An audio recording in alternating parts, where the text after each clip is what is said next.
কেমন আছো সবাই? ভালো আছো? আচ্ছা দেখো এখানে কি লিখছিলে কত? প্রিপজিশন। প্রি শব্দের অর্থ হচ্ছে পূর্বে। প্রি শব্দের অর্থ হচ্ছে পূর্বে। পূর্বে। আর পজিশন অর্থ হচ্ছে অবস্থান। পজিশন অর্থ হচ্ছে অবস্থান। অবস্থান।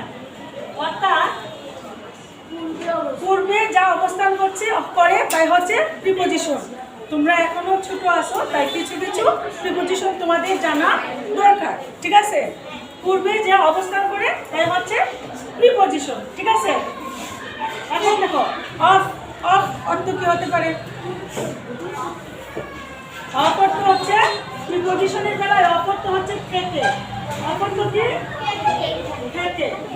অফ অর্থ থেকে। আউট অর্থ বাইরে। আউট অর্থ বাইরে। আউট অর্থ বাইরে। আর এই যে অফ। অফ অর্থ কি? অফ অর্থ এবং। অফ অর্থ এবং। ইন অর্থ মধ্যে। ইন অর্থ মধ্যে, ঠিক আছে? দেখতেছো? বাই অর্থ দ্বারা, অর্থাৎ কারো দ্বারা যদি কোনো কাজ হয়। বাই অর্থ দ্বারা। বাই অর্থ কি? দ্বারা। এট অর্থ দিকে। এট অর্থ দিকে।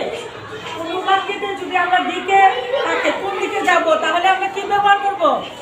এট ব্যবহার করব। তারপর আছে কি? অফ আছে না একটা? অফ। অফ থেকে লিখছি। আর অফ এবং। আপ অর্থ কি? উপরে। আপ অর্থ উপরে। আবার অন অর্থ উপরে। অন অর্থ উপরে। আপ অর্থ উপরে, অন অর্থ উপরে। টু।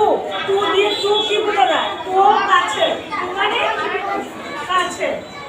আবার দেখো নেয়ারও কাছে। নেয়ার মানে কাছে। টু কাছে, আবার নেয়ারও কাছে। দেখতেছো সবাই? বোর্ড দেখা যাচ্ছে? বোর্ড দেখা যাচ্ছে? এস। এস আছে? এস হচ্ছে হিসেবে। এস হচ্ছে হিসাবে। বোর্ড দেখা যাচ্ছে?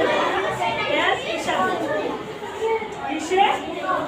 এস হচ্ছে হিসেবে, ঠিক আছে?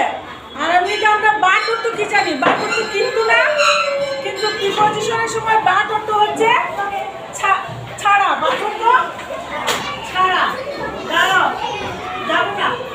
পর অর্থ জন্ম। পর অর্থ কি? জন্ম।